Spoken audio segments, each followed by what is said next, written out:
করোনার মধ্যে রপ্তানি সহ বিভিন্ন খাতে সম্ভাবনা উকি দিচ্ছে বাংলাদেশের। হংকং ভিত্তিক গবেষণায় রপ্তানি বাড়ার তথ্য, জ্বালানি তেলের দাম কমায় বাংলাদেশের সুযোগের হাতছানি। এছাড়াও নানান খাতে সুফল পাবে বাংলাদেশ। এ ভিডিওতে থাকছে এসবেরই বিস্তারিত।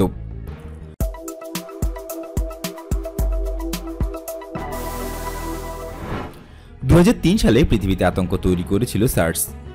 চীনে জন্ম হয়েছিল সার্সের। ওই রোগে 8,000-এরও বেশি মানুষ আক্রান্ত হয়েছিল, যার মধ্যে মারা গিয়েছে 774 জন।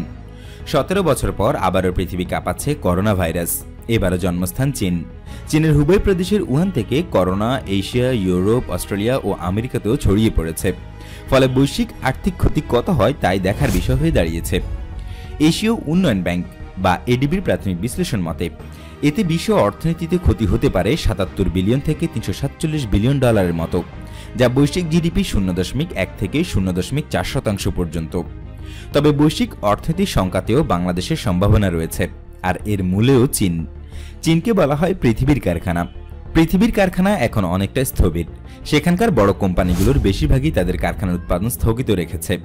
ক্রেতারা চীনের বিকল্প দেশ খুঁজতে শুরু করেছে, আর সেখানে বাংলাদেশের সম্ভাবনা যথেষ্ট উজ্জ্বল। করোনা ভাইরাসের কারণে ব্যারেল প্রতি অপরিশোধিত জ্বালানি তেলের দাম কমে $50 নিচে নেমে এসেছে। তেলের দাম কমার পেছনে করোনা ভাইরাসের যেমন অবদান, ঠিক তেমনি চীনের অবদানও কম নয়। কারণ জ্বালানি তেলের শীর্ষ ভোক্তা চীন।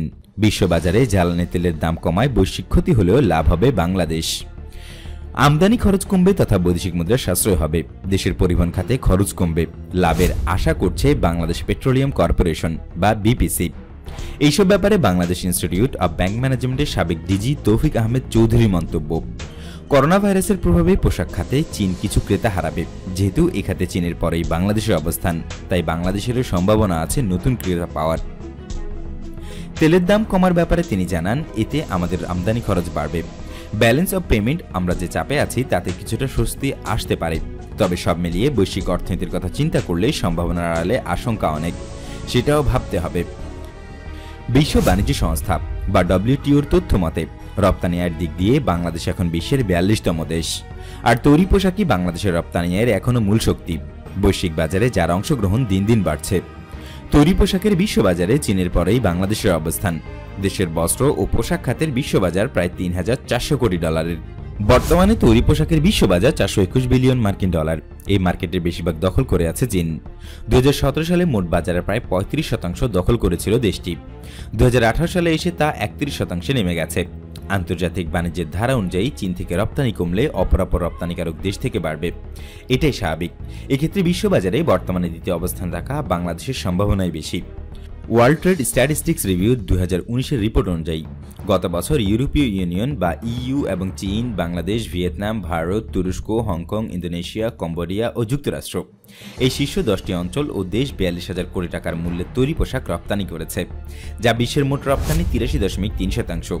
এর মধ্যে সর্বোচ্চ $15,800 কোটি পোশাক রপ্তানি করেছে চীন। বৈশ্বিক বাজারে দেশটির হিস্সা 31.3%। পোশাক রপ্তানিতে চীনের পেছনেই আছে বাংলাদেশ ও ভিয়েতনাম। 2018 সালে বাংলাদেশ $3,292 কোটি পোশাক রপ্তানি করেছে। করোনা ভাইরাসের প্রভাবে ক্রেতারা এখন মরিয়া হয়ে বিকল্প উপায় খুঁজতে শুরু করেছে। অর্থনৈতিক বিশ্লেষকরা বলছেন, ক্রেতারা বাংলাদেশ, ভিয়েতনাম, ভারত এবং কম্বোডিয়ার মতো দেশগুলোর দিকে ঝুঁকতে পারে। অতিরিক্ত চীন নির্ভরতা কমাতে চাইছেন বড় বিনিয়োগকারীরা। এক্ষেত্রে দ্বিতীয় স্থানে থাকা বাংলাদেশ বিনিয়োগকারীদের অন্যতম বিকল্প। বিশেষ করে যেসব ক্রেতা চীন এবং বাংলাদেশ উভয় দেশ থেকেই পোশাক কেনেন, তাদের বিকল্প পছন্দ যে বাংলাদেশ হতে পারে তা বলার অপেক্ষা রাখে না। পরিস্থিতি বিবেচনায় চীনে অর্ডার কমিয়ে দিয়ে বাংলাদেশে বাড়িয়ে দেওয়া অস্বাভাবিক কিছু নয়। বাংলাদেশ ফরেন ট্রেড ইনস্টিটিউট বা বিএফটিআই প্রতিবেদনে পোশাক শিল্পের পাশাপাশি পাদুকা শিল্পেও বাংলাদেশের সম্ভাবনার কথা বলা হয়েছে। যদি তাই হয় তবে নেতিবাচক ধারায় চলা রপ্তানি শিল্প আবারও চাঙ্গা হওয়ার সম্ভাবনা আছে। অপরদিকে হংকং ভিত্তিক অন্যতম শীর্ষ সরবরাহকারী সংস্থা QIMA সম্প্রতি তাদের এক গবেষণায় দেখিয়েছে যে করোনার প্রভাবে চীন থেকে মুখ ফিরিয়ে নেবেন বিশ্বের শীর্ষ ব্র্যান্ডের ক্রেতা ও আমদানিকারকরা। বিশ্বখ্যাত অন্তত 200 কোম্পানি ও ক্রেতার উপর পরিচালিত জরিপে দেখা যায়, তাদের অন্তত অর্ধেক বলছে তারা চীন থেকে পোশাক কেনা কমিয়ে দেবে। তাদের নতুন পছন্দ ভিয়েতনাম, বাংলাদেশ ও ভারত। চীন থেকে পণ্য কিনে মারাত্মকভাবে আক্রান্ত হওয়া কোম্পানি মনে করছে তারা এখন নতুন বাজারের দিকে যাবে।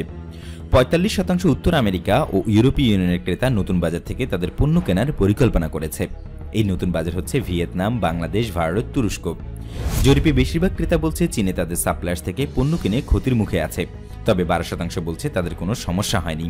একইভাবে বাংলাদেশ ফরেন ট্রেড ইনস্টিটিউট তাদের এক গবেষণা জানিয়েছে, করোনা বাংলাদেশের অর্থনীতিতে ঝুঁকি তৈরি করেছে সন্দেহ নেই, তবে এর মধ্যেও চীনের বিকল্প সোর্স কান্ট্রি নির্বাচিত হওয়ার যেমন সুযোগ এসেছে, তেমনি চীন থেকে বাজার স্থানান্তরিত হলে কিছুটা হলেও সুবিধা পাবেন এদেশের উদ্যোক্তারা। করোনার প্রভাবে বিশ্ববাজারে ভোজ্য তেল সহ বেশ কয়েকটি নিত্যপণ্যের দামও নিম্নমুখী। ইউরোপ, আমেরিকায় জরুরি অবস্থা চলছে, মানুষের চলাচল কমে গেছে। ইতালিতে ঔষধ ও খাবারের দোকান ছাড়া প্রায় সবই বন্ধ, সাথে যুক্ত হচ্ছে স্পেন ও ফ্রান্স। এমন পরিস্থিতিতে পণ্যের চাহিদা কমছে, ফলে দামও কমছে। বিভিন্ন গবেষণার প্রতিবেদন বলছে মালয়েশিয়া ও ইন্দোনেশিয়ায় অপরিশোধিত ভোজ্য তেলের দাম 18% কমেছে, ভারতে কমেছে 10%। এই দাম কমার সুবিধা পেতে পারেন বাংলাদেশের ভোজ্য তেল আমদানিকারকরা। একদিকে দামের সুবিধা, অন্যদিকে এর জন্য বৈদেশিক মুদ্রাও সাশ্রয় হওয়ার সুযোগ আছে। এভাবে আরও বেশ কিছু পণ্যের চাহিদা কমায় দাম কমেছে। বিশ্ববাজারে প্রতি ব্যারেল জ্বালানি তেলের দাম কমে $27 নেমে এসেছে, যা গেল 30 বছরের মধ্যে সর্বনিম্ন। বাংলাদেশ জ্বালানি তেলের আমদানিকারক দেশ হিসেবে এর সুফল পেতে পারে। বাংলাদেশ সর্বশেষ 2013 সালে জ্বালানি তেলের দাম সমন্বয় করে, তখন বিশ্ববাজারে দাম ছিল ব্যারেল প্রতি $110, যেখানে এখন $27 নেমে আসায় বিপুল অঙ্কের বৈদেশিক মুদ্রার সাশ্রয় হবে বাংলাদেশের।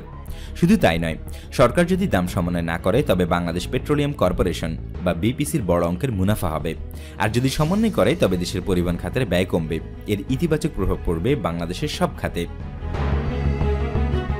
এবার বিশ্ববাজারে তেলের দাম কমায় বাংলাদেশের সামনে যে সুযোগ এবং রাশিয়ার সাথে তেল যুদ্ধ শুরু সৌদি আরবের, এই বিষয় সম্পর্কে জানতে আমাদের এই ভিডিওটি দেখুন।